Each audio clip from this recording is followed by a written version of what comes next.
Alright, I'm going to assemble the carbon fiber version of the M1 keyboard shield.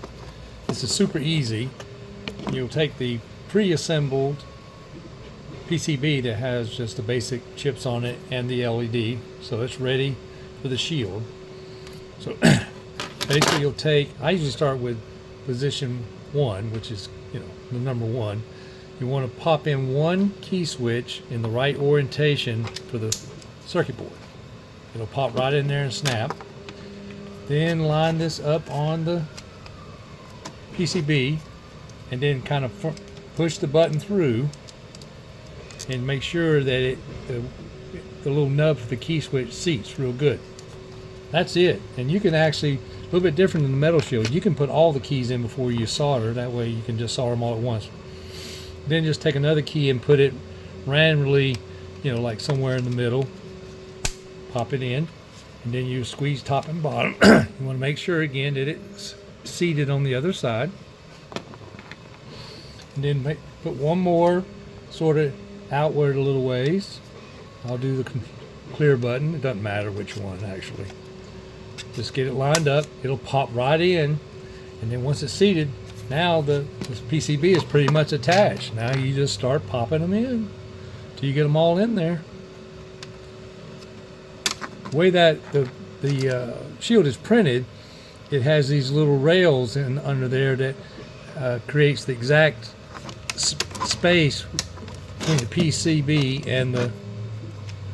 and the shield, right? So let's see here, pop it in there. Make sure they're not bent. Okay, so line that up on there, pop right in. That one is being stubborn, it don't want to line up. I'll just try a different switch for now. There's nothing wrong with that switch, it's just those pins aren't exactly, there we go, this one looks better. Okay, line it up, pops right in. And we'll put that switch on the other one, a little troublesome one on the end somewhere. And then, like I say, you just pop them in.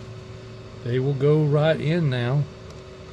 And this PCB is pretty much being held in because the switches, little tabs, have some force in there too to help hold it in there.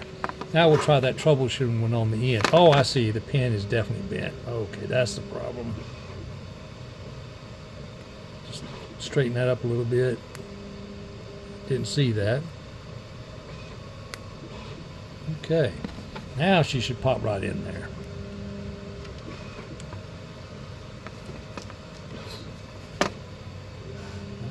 That was being stubborn. There she goes. Okay, she's in there.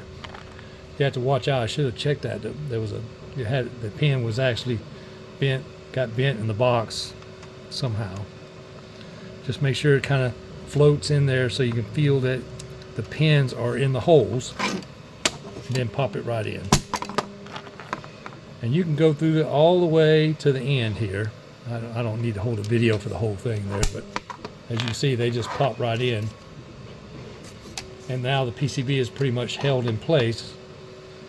And then you, like I say, you continue on. Just kind of wiggle it till you feel that those two pins are in the holes, and it'll pop right in. So that's the way you do it. We'll be back when we get to the end there.